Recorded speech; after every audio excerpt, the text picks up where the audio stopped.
"Servants don't belong in billion-dollar negotiations," Richard Whitmore said, and the room went so still even the air seemed afraid to move.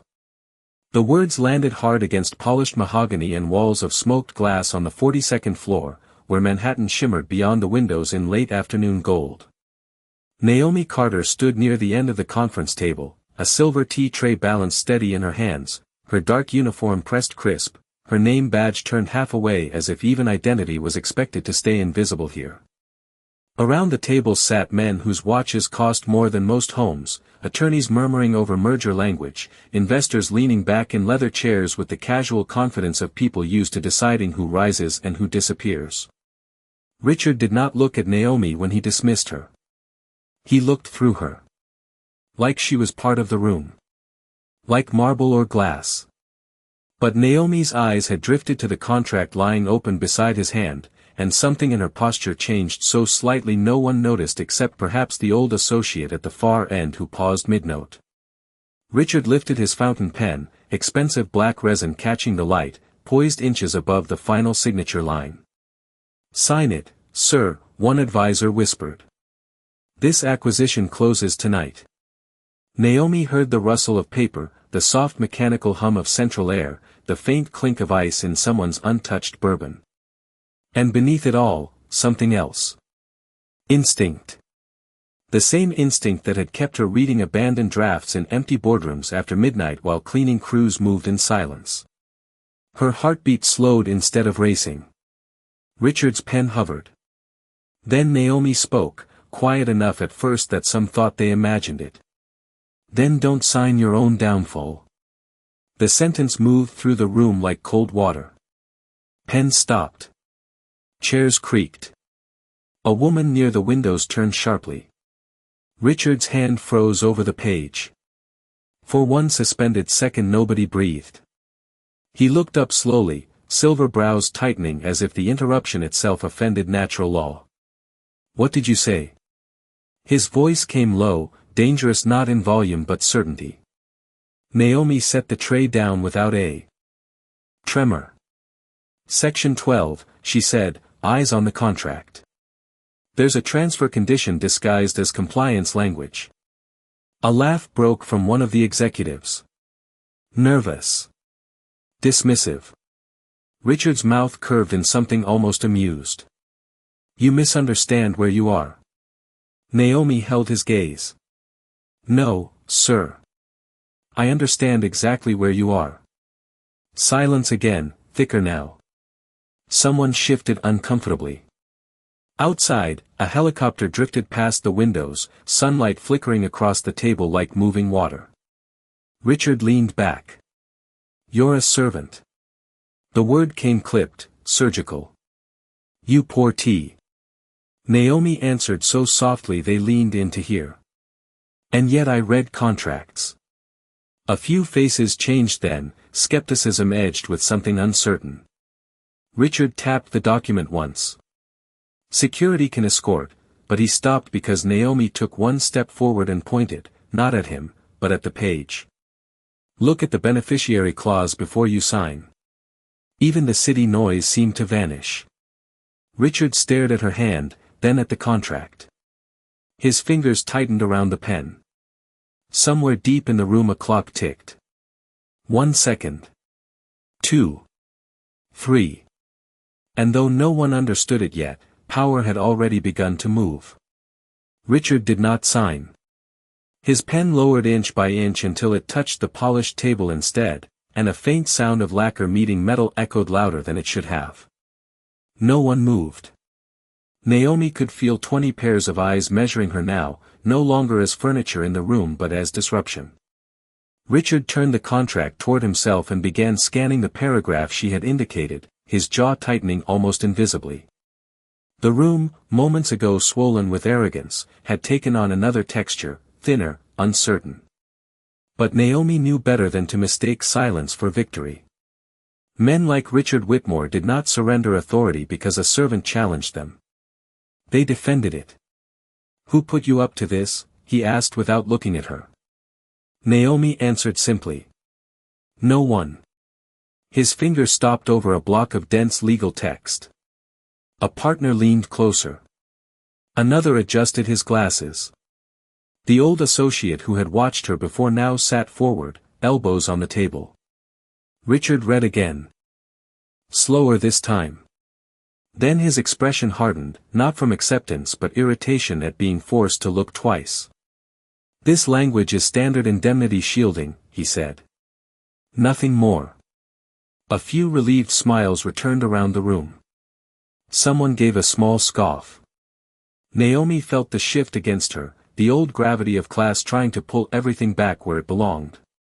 But she had seen too much to retreat. Read the trigger condition beneath subsection C, she said. Richard's eyes lifted sharply. It was not the correction that unsettled him. It was her calm. Most people challenged power with anger or fear. She did neither. She sounded like someone who knew. His voice cooled. And how exactly would a service worker know anything about contingent ownership triggers? There it was. The room waiting for her humiliation. Naomi folded her hands lightly before her. Because I helped draft a version of that clause 3 years ago. Even the central air seemed to hush. Richard stared as though the sentence had arrived in another language. Then came a low laugh from across the table, too forced to be genuine. This is absurd. Yet no one fully joined in. Doubt had entered. Richard pushed back his chair and rose, 6 feet of tailored certainty framed by sunset. He moved toward the windows, contract in hand, buying time without admitting it. Naomi watched the city reflect over the glass beside him, towers burning copper in dusk. For a moment she remembered another night years earlier, reading transactional law in a laundromat while her mother worked a second shift, believing merit would be enough. Life had corrected that illusion. Richard turned back. Suppose you are not mistaken, he said. Why are you carrying a tea tray instead of sitting at this table? The question cut deeper than insult because it touched the wound beneath the story. Naomi met it anyway. Because credentials disappear quickly when the wrong people decide what your name is worth. The old associate exhaled slowly, almost in recognition. Richard studied her as though seeing edges where he had assumed none existed. Then his gaze dropped once more to the agreement. His thumb paused over a final page. Attachment no one else had reviewed. An addendum. Small print. Hidden weight. His expression altered so slightly only Naomi caught it. Something had landed. Something unwelcome. He looked up, but now not through her. At her. And for the first time all evening, Richard Whitmore did not seem like a man controlling a room. He seemed like a man wondering what else he had failed to see. Richard Whitmore said nothing for several long seconds, and in a room where silence usually belonged only to power, that silence now belonged to doubt. His thumb stayed pressed against the hidden addendum as though the paper itself had turned warm. The old associate rose halfway from his chair. Richard, he said carefully, let us review attachment 14. No one missed the change in tone. It was no longer courtesy. It was caution. Richard returned to the table slowly and sat, but the authority in the motion had thinned. He slid the contract beneath the recessed brass lamp and adjusted his glasses, something Naomi suspected he only did when unsettled. The legal team gathered closer, shoulders angled inward, expensive suits folding toward the document like men around a fire they did not trust. Naomi remained standing beside the silver tray, hands still, though inside memory had begun moving. She remembered the nonprofit consortium in Atlanta where she had once worked through nights drafting community land protections meant to stop predatory acquisitions. She remembered one clause in particular, a fail-safe provision triggered by fraudulent concealment. The same architecture now buried here. Richard traced the language again. Beneficiary rights transfer upon bad faith inducement, he read aloud, slower with each word. One attorney looked up sharply. Another whispered, that cannot be right. But Naomi knew it was. Richard's jaw set. Who inserted this? The question landed at the table, but no one answered. A younger associate flipped through annex pages, face draining of color. "It appears tied to legacy equity holders," he murmured. Richard looked toward Naomi. "And you expect me to believe your name has anything to do with this?" Naomi did not rush. "Turn the signature. Schedule." The paper moved. A page lifted. Then another. Richard stopped. His fingers did not. They remained on the edge as though unwilling to turn further. The old associate leaned over his shoulder and inhaled sharply. There, among listed originating parties in neat black type, sat a name Richard had spoken with contempt less than 10 minutes earlier. Naomi Elise Carter. The room seemed to contract. Even the city lights beyond the windows had deepened into blue, as if evening itself leaned in. Richard read the name once, then again, as if repetition might make it vanish. "Impossible," someone whispered. Naomi watched not triumph, but recognition fracture his certainty. Yet the greater shock had not arrived. Richard's hand moved lower, and beneath her name sat a percentage line tied to protective voting rights, dormant unless triggered by deceptive execution. The fail-safe was alive. If he signed under the concealed condition, he would not simply lose leverage. He would activate control in favor of the very person he had dismissed as invisible. A pulse beat in Richard's temple. For the first time all night, his voice almost failed him. "How did this happen?" Naomi answered with a softness that made the words heavier. "Because the company you are trying to absorb was founded with protections for people men like you never expected to read the fine print." No one laughed now. No one shifted. A glass of water sat untouched beside Richard's hand, condensation slipping slowly onto polished wood. He stared at Naomi as though recalculating not only a deal but an entire hierarchy. Then the younger associate spoke, barely above a whisper. "Sir, if she is right, signing tonight transfers authority." Richard did not respond. He only removed his hand from the contract as though it might burn him. In the reflection of the dark window behind him, Naomi saw something rare in powerful men when truth arrives too late. Not anger. Not humiliation. Fear. No one reached for the contract now. It lay beneath the brass lamp like evidence none of them wanted to touch. Richard Whitmore remained seated, but something in the way he held his shoulders had shifted from command to calculation. His gaze moved from Naomi's name on the signature schedule back to her face, as though trying to reconcile the woman who had been pouring tea minutes earlier with the architect hidden inside the paperwork. The younger associates looked toward him for direction and found none. That unsettled them more than the clause itself. In rooms like this, certainty was currency. And Richard had just gone silent.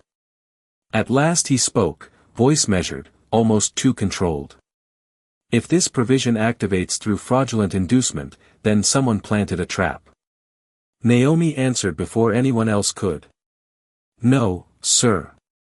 It was never a trap. It was a shield." The old associate slowly removed his glasses and set them on the table. "Richard, she may have protected you from walking into a transfer event." The words should have sounded like rescue. Instead they sounded like accusation. Richard stood abruptly, not with fury but restless disbelief, and paced toward the windows where the city now glowed in grids of amber and white. Taxis moved like streams of fire far below. He clasped his hands behind his back, a habit of men trying to regain control through posture. "Who are you really?" he asked without turning. Naomi looked at the darkening skyline reflected in the glass beside him. "Someone your system made invisible because it was convenient." A murmur passed through the room, quickly swallowed. Richard turned. "If you drafted this language, why are you here serving drinks?" Again the wound opened. But Naomi did not let bitterness shape her voice. After the consortium collapsed, firms stopped returning calls. Some said I lacked polish.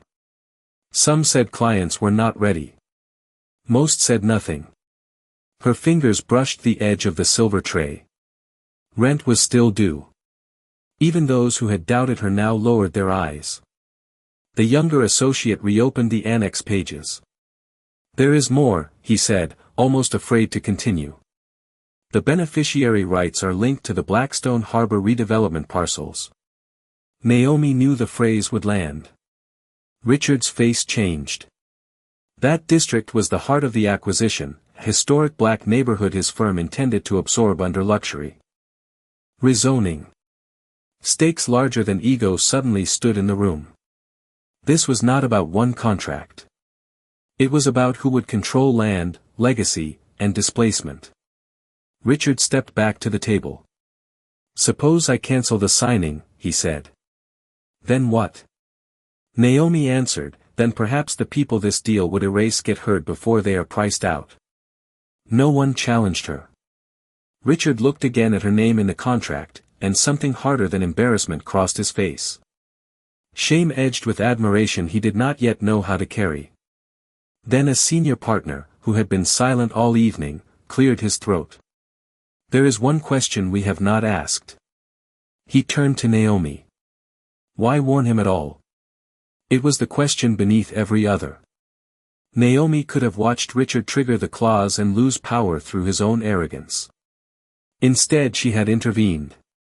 Her answer came quiet enough to make the room lean in. Because justice is not revenge. The word settled deeper than legal risk ever could. Richard stared at her as if hearing a language wealth had not taught him. Then, without warning, he slid the unsigned contract away from himself. Inches only. Yet everyone saw it. A symbolic retreat. A surrender not complete but begun. And as the paper moved under his hand, another realization dawned across the room. Naomi Carter had not interrupted a negotiation. She had just taken control of it. No one spoke after Naomi's words. Justice is not revenge lingered over the conference table with a weight no financial model could measure. Even the senior partner who had asked the question leaned back as though something in him had been quietly corrected. Richard Whitmore remained standing beside the contract, one hand resting on polished wood, eyes fixed not on Naomi now but on the unsigned pages between them. It was the first time in years he had looked uncertain inside a room built to amplify his certainty. Then the oldest instinct in powerful men returned. Resistance. His chin lifted slightly. You have made your point, he said, voice cool again, trying to reclaim the old altitude. But one protective clause does not entitle a service employee to lecture me on development. Strategy. The words carried edge, but less conviction than before. Naomi recognized the reflex. Pride making a final stand. She answered carefully. This is not about entitlement, sir. It is about consequences. Richard's fingers tightened. Consequences are managed. The younger associate looked down at the annex as if afraid to interrupt, but did anyway. Sir, if the community trust asserts beneficiary rights under deceptive inducement, litigation could freeze the harbor deal for years. The room shifted again. Richard turned sharply toward him. Enough. The word snapped, but even that authority felt strained. He reached for the contract as if to close the matter by force of motion, but the old associate stopped him with a raised hand. Richard, listen. That simple interruption from a peer carried more shock than open conflict would have. Richard slowly withdrew his hand. Naomi watched him fighting not facts but humiliation. She had seen it before in men who believed expertise wore a certain skin, a certain suit, a certain lineage. The windows had gone fully dark now, turning the city into reflected constellations behind them. Her own reflection stood faintly beside his in the glass. Two silhouettes history would have placed far apart, now bound by a document neither could ignore. Richard exhaled long through his nose. Suppose I abandon the acquisition. He said it as though testing a foreign shape. What then becomes of Blackstone Harbor?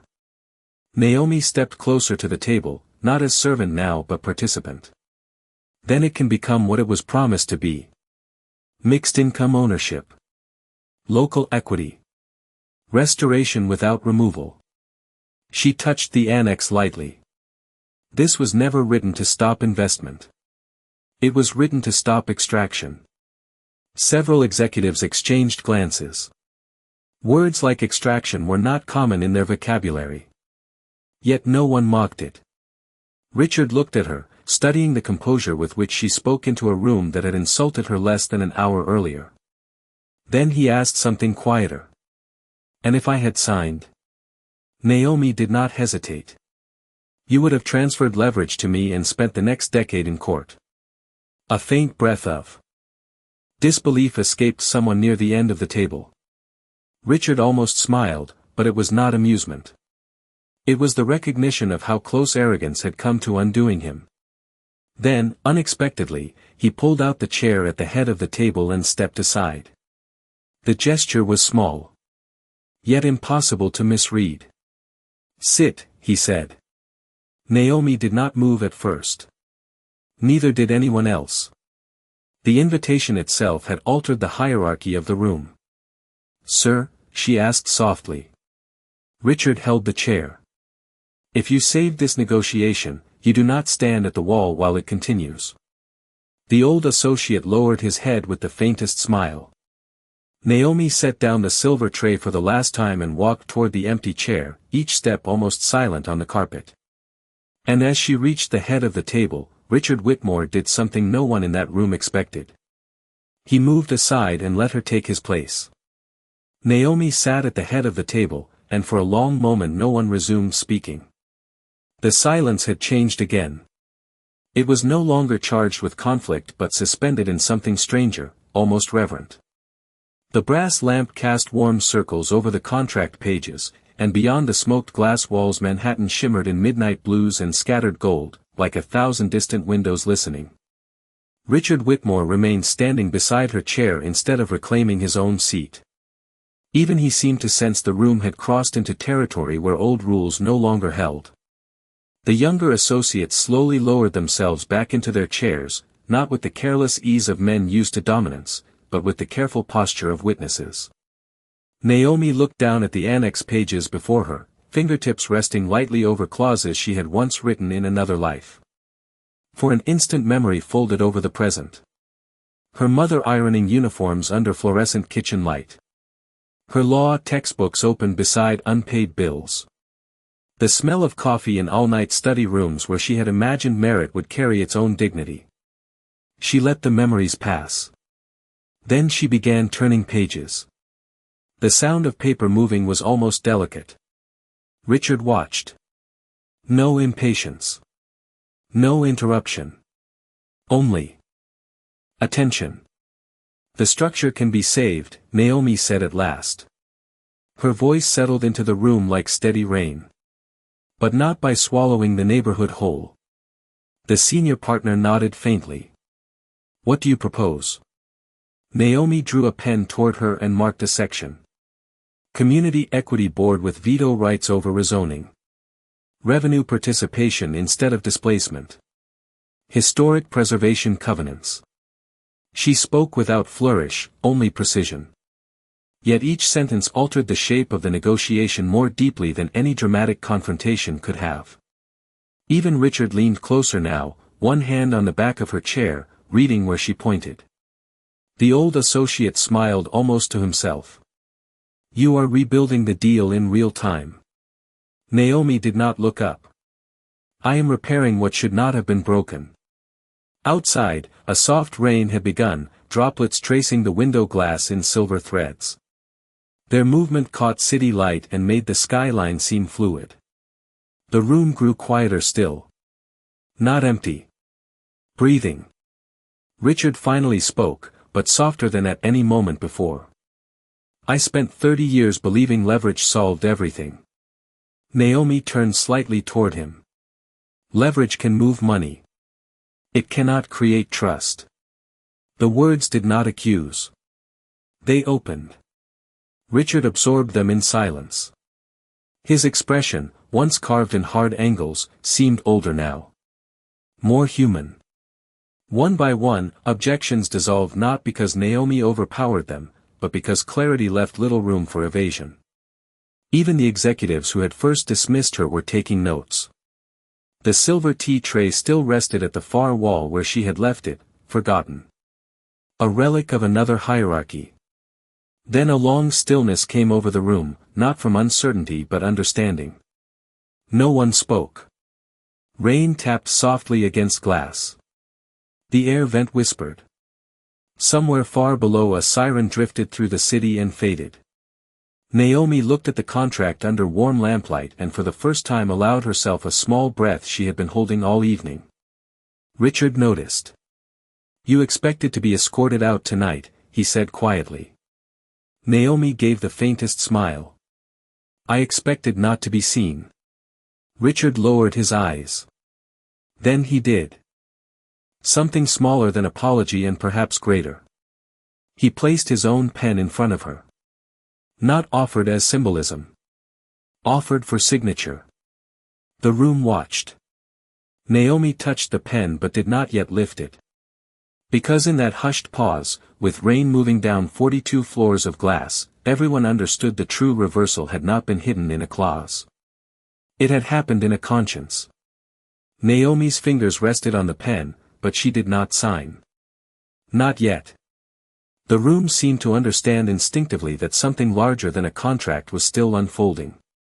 Rain moved in silver ribbons down the windows, bending city lights into soft streaks, and for several seconds no one disturbed the hush. Then Naomi turned one final page in the annex and stopped. Her eyes narrowed slightly. Richard noticed first. "What is it?" She traced a paragraph buried beneath redevelopment covenants, and a different stillness entered her face. "There is another trigger." The younger associates leaned forward. The old partner rose halfway from his seat again, as though history had taught him quiet moments often carried the sharpest turns. Naomi read aloud, slower with each line. If any party enters negotiations while concealing prior displacement claims against minority landholders, voting control shifts permanently to the community trust. Richard stared. Permanently? She looked up. Yes. A pulse beat in the side of his neck. That clause was never in the draft I reviewed. Naomi met his gaze. Because you never saw the founding charter. The room tightened with the old electricity, but this time it was not fear of scandal. It was revelation still deepening. Richard took the document and scanned the referenced schedule. Then his expression changed in a way none had yet seen. Not alarm. Recognition. He sank slowly into the chair beside Naomi as though something heavy had arrived inside memory. My father negotiated the original harbor financing, he said, voice lower than before. I was a junior analyst then. No one interrupted. Even the rain seemed to soften. Richard continued almost to himself. There was a lawsuit. Families pushed out during eminent domain. We were told it was resolved. Naomi answered gently. It was buried. The words did not accuse. They uncovered. Richard looked at her, and for the first time his certainty did not merely crack. It yielded. Then this deal was flawed before tonight began. Naomi nodded. Yes. The twist did not lie in her hidden power anymore. It lay in his inheritance. The system he believed he controlled had been compromised long before he entered the room. And the clause that could have transferred authority to Naomi was not punishment. It was moral correction written decades earlier. The senior partner whispered, almost amazed, the trust was designed to outlive bad actors. Naomi touched the page. And to awaken when needed. Richard let out a breath that sounded almost like surrender. Then he did something no one expected from a man shaped by generations of acquisition. He turned to the room and said, suspend the harbor purchase. Pens stopped. A few mouths parted in disbelief. But he continued. Draft a restructuring under community control, with Miss Carter as co-author. The words hung there. Miss Carter. Not servant. Not interruption. A name restored. Naomi looked at him, studying whether this was strategy or awakening. What she found was weariness edged with truth. Richard gave a faint, almost rueful smile. "You saved me from signing away leverage," he said. "And from inheriting my father's blindness." The old associate lowered his head as if before something sacred. Yet one final surprise remained. The younger associate, flipping the final schedule, suddenly froze. "There is a note in the charter margin." Naomi leaned over. Handwritten in faded ink, likely from the original drafters. She read it softly. "If power ever forgets who it serves, return the chair." No one spoke. Richard looked at the head seat where Naomi sat. Then, with deliberate calm, he stood and placed both hands on the back of her chair, almost ceremonial. "It appears," he said, voice nearly a whisper, "the chair has been returned." And in the rain-lit silence, no one in that room doubted who now held the moral authority. No one moved after Richard's words. The rain had slowed to a soft shimmer on the glass, and the city beyond looked less like a kingdom of towers now than 1,000 human lives lit one window at a time. Naomi remained seated at the head of the table, fingers still resting near the pen he had placed before her, while the handwritten line in the founding charter seemed to glow under the brass lamp. "Return the chair." It felt less like a note and more like a verdict generations had been waiting to deliver. Richard slowly took his seat beside her, not opposite her, and that simple choice unsettled the room in a gentler way than confrontation ever had. The senior partner folded his hands and said quietly, "Then the question is no longer whether the deal survives, but what form justice takes." Naomi looked down at the redevelopment map spread beneath the annex pages, blocks once treated as assets now appearing almost like neighborhoods again. "Justice begins," she said, "when the people absent from this room stop being absent from the contract." Richard nodded once, absorbing it. Then he surprised them again. "Bring in the community trustees tomorrow morning." Several associates looked up in disbelief. "Tomorrow?" one asked. "At 8 o'clock, Richard said. "Before markets open." His voice carried none of its earlier frost. Only resolve. Naomi studied him carefully. Men could pivot for optics. She knew that. But what she saw now was not image management. It was reckoning. The younger associate gathered fresh legal pads. Someone brought revised term sheets. The negotiation, once built on extraction, was quietly becoming restoration. Yet Naomi noticed Richard had not touched the unsigned contract since moving beside her. It still lay between them like a bridge neither had fully crossed. At last he spoke low enough that only she heard. "I owe you an apology." Naomi did not answer immediately. She watched rain thread downward along the glass. "For calling me a servant?" she asked. Richard lowered his eyes. "For believing that was all you could be." The honesty in it carried no performance. Only loss. Naomi let the silence hold before saying, "You were not the first." Richard looked at her, perhaps expecting resentment. Instead he found mercy, and it unsettled him more. "Why? Help me after that?" he asked. Naomi gave the faintest smile. "Because if humiliation taught wisdom, this city would already be redeemed." The old associate, hearing only fragments, looked over and seemed to understand enough. Then Richard did something no billionaire in that room had likely done in decades. He pushed the revised signature page toward Naomi first. "Co-author," he said. "Not as favor. As fact." Naomi lifted the pen. Ink touched paper. Her name flowed across the line under warm lamplight, elegant and steady.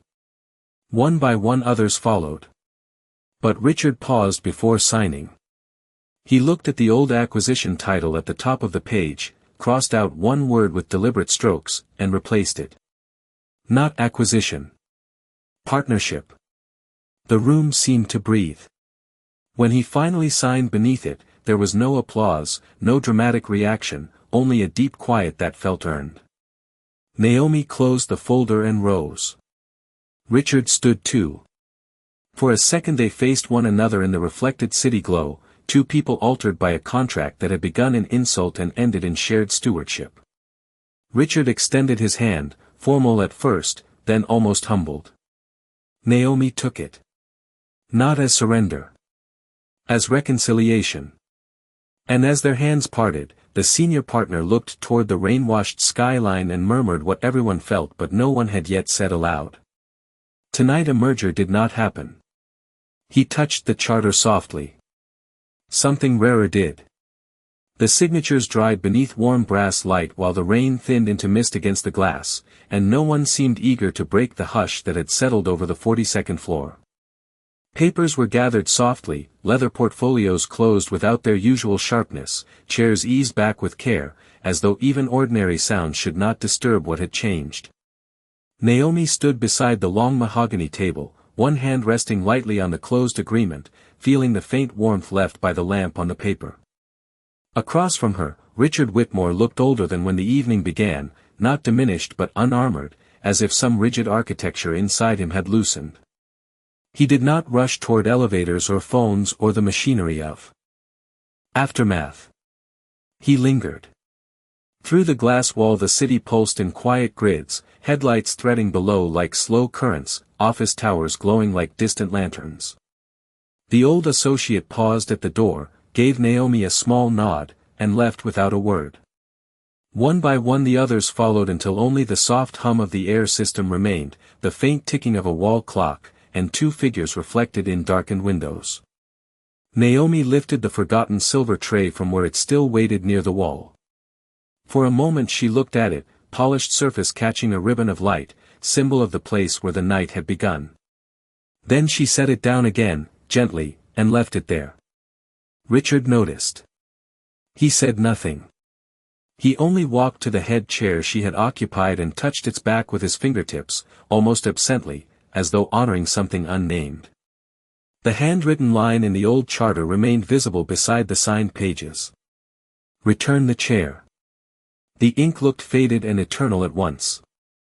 Richard reached over, straightened the document edges with unusual care, then stepped aside as Naomi moved toward the windows. She stood looking out at the rain-swept city, shoulders relaxed now, breath slow, the glass cool near her hand. Far below, lights shimmered on wet streets. Somewhere a fairy horn drifted faint through the night. Richard joined her, not too close, just near enough that their reflections stood side by side. After a long silence he gave the smallest nod, not ceremony, not even apology, more like acceptance. Naomi answered with a glance, and that was enough. No speeches remained. No victory needed naming.